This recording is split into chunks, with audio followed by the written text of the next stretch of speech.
이제는 찍어야지 라는 생각으로 컨디션 되게 목 상태가 안 좋았는데 그냥 찍어버렸거든요. 이게 좋지 않은 평가를 받으면 자존심에 스크래치가 나는 거잖아요. 그런 건 별게 아니다라는 생각을 또 하려고 해요. 강의로 돈을 벌 수 있구나, 굉장히 효능감을 주기도 하고요.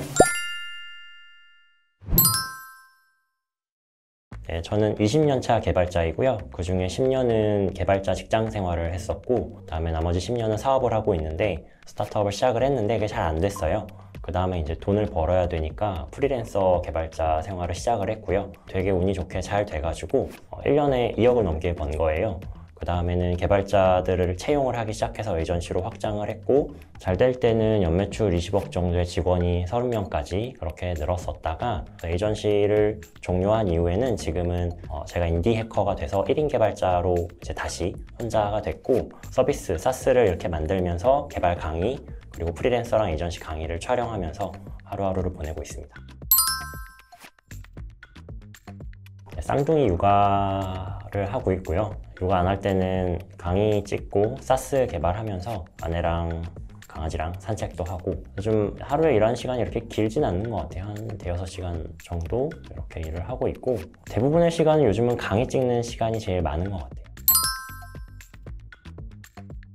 네, 우선 제일 먼저 만들었던 강의는 프리랜서 개발자가 되기 위한 완벽 가이드라는 제목으로 강의를 만들었고요. 제가 프리랜서를 시작했을 때 시행착오를 많이 거쳤어요. 돈을 못 받기도 하고, 견적을 잘못 매겨가지고 손해를 보기도 하고, 또 처음에 어떻게 그 프로젝트를 수주해야 될지 좀 막막해가지고 맨땅에 부딪히기도 했는데, 그런 노하우들을 최대한 잘 담아서 공유를 하면은 외주로 돈을 벌려는 개발자들이 최근 많이 늘고 있거든요. 그런 분들에게 도움이 될 거라는 생각을 해서 그 강의를 제일 처음 오픈을 했고요. 또 이제 제가 에이전시를 운영을 하면서 이익률이 30~40%로 굉장히 높았거든요. 그렇게 수익이 많이 났던 거는 제가 분명히 에이전시를 운영하는 노하우가 있었던 게 아닐까. 저에게 이제 컨설팅을 받으시는 대표님들이 있었거든요. 그 대표님들이 주로 하시는 질문들, 그리고 제가 자주 하게 되는 조언들, 도움이 많이 됐다라고 말씀하시는 그런 내용들을 잘 정리해가지고 강의로 출시를 했고요.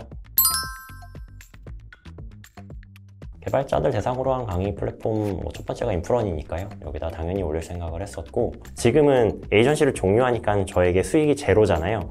지금부터는 그냥 강의를 찍으면 이게 다 제가 벌 수 있는 괜찮은 대안의 수익이기 때문에 강의를 찍어야 되겠다. 지금 이제 찍기 좋은 타이밍이다라는 생각을 하게 됐고요. 지금은 월 300에서 400 정도 수익이 벌리고 있는데, 이걸 월 한 1000에서 2000 정도까지 올릴 수 있을 정도로 강의를 다양하게 깔아놓게 된 다음에 사스를 만드는 게 계획이라서 그 어떤 계획의 일환으로 강의를 촬영하게 됐습니다.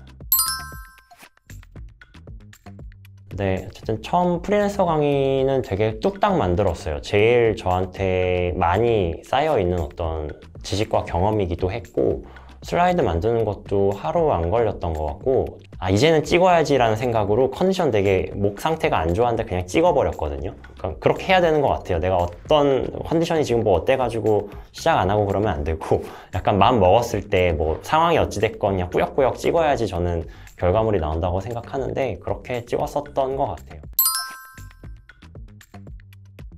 예를 들어 한 3시간짜리 강의를 찍는다고 하면 강의 슬라이드 만드는데 한 6시간 걸리는 것 같고, 다음 촬영하는데 한 6시간 걸리는 것 같고, 편집하는데 6시간 걸리는 것 같아요. 이제 이 3시간짜리 강의면 한 6배 정도의 시간을 필요로 하는 것 같고요. 이것도 하다 보니까 시행착오가 줄어들어서 지금부터 찍는 것들은 훨씬 더 빨리 찍는 게 목표입니다.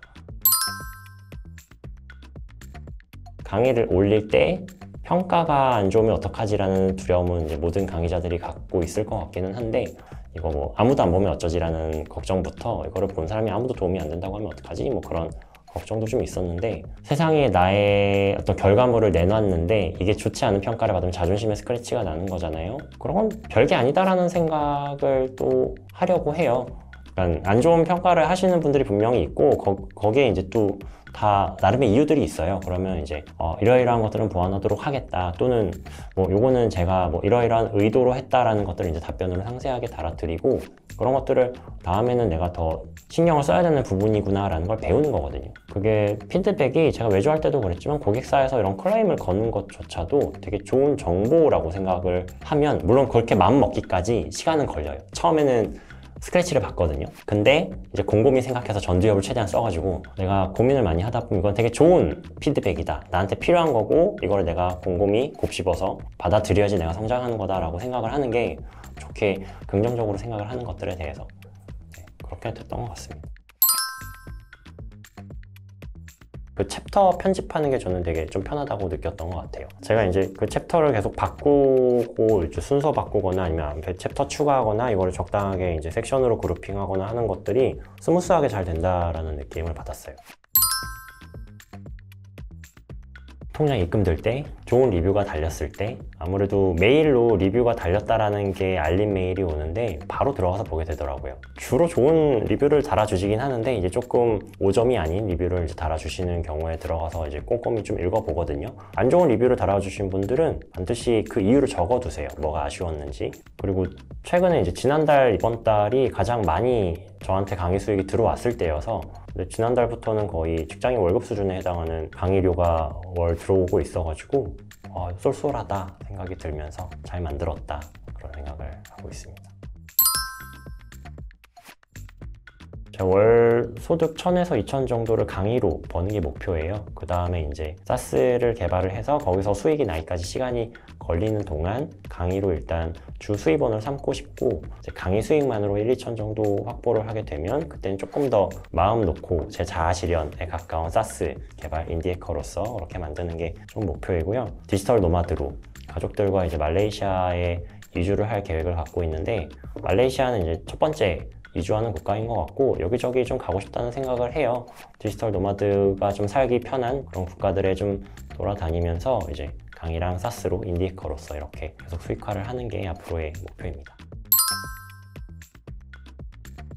개발은 내가 열심히 했는데 이 개발이라는 게 사용자들이 생기기 전에는 피드백 받기가 어려우니까 뭔가 혼자만의 싸움인 느낌이거든요. 근데 강의 같은 경우에는 이거를 도움을 받을 거라고 예상되는 대상이 명확하게 있고 실제 강의 출시 전에 제가 소셜미디어 채널로 이런 강의 좀 준비하고 있다라고 하면 기다리시는 분들이 있어요. 많지는 않죠. 몇 분이 이제 기다리신다라고 이야기만 해주셔도 만드는 동기가 되더라고요. 재밌는 게 찍고 나면 되게 다음 거 빨리 찍고 싶어지더라고요. 처음에는 제가 이거 올리기까지 마음먹은 시점부터 실제 첫 번째 강의를 올리기까지 몇 년 걸렸거든요. 근데 첫 번째 강의 올리고 나서 두 번째 강의 올리기까지는 한 1년 정도 걸렸는데 세 번째 강의까지는 그냥 바로 찍기 시작했고요.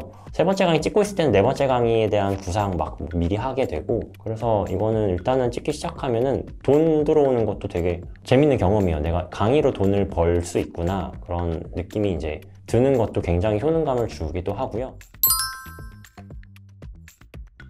제가 이제 프리랜서랑 에이전시 운영하면서 개발을 하는 게 워낙에 고객사를 위해서 개발하는 게 정말 좀 피가 말리거든요. 항상 일정 준수를 해야 되니까 굉장히 바쁘게 돌아가서 강의 만들 시간이 없었어요. 제가 이제 개발 노하우든 아니면 외주 노하우든 이런 것들을 강의로 외부에 공개를 했을 때 약간 경쟁자를 만든다는 생각이 좀 있었거든요.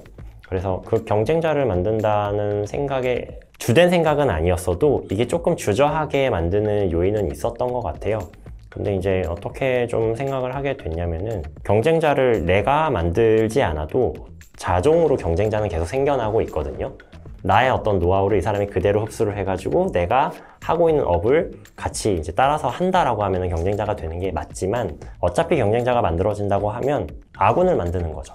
제가 갖고 있는 지식이나 갖고 있는 어떤 경험만 이거를 꽁꽁 붙들어 매고 있으면 되는 게 아니라 경쟁자를 만들어서라도 이걸 주변에 퍼뜨려서 여기서 얻는 피드백을 또는 여기서 얻는 내가 경험들을 내가 또 갖고서 계속 성장해 나가야지만 내가 결국에는 이 전체 그 무한 경쟁 시장에서 살아남을 수 있다라는 생각을 하다 보면 강의로 나의 노하우를 파는 게 오히려 내가 성장을 하는 데 도움이 되고 그리고 나의 우군을 만드는 데 도움이 되고 나의 브랜드 평판을 높이는 데 도움이 되고 수익화하는 데까지 도움이 된다는 생각을 하게 됐죠.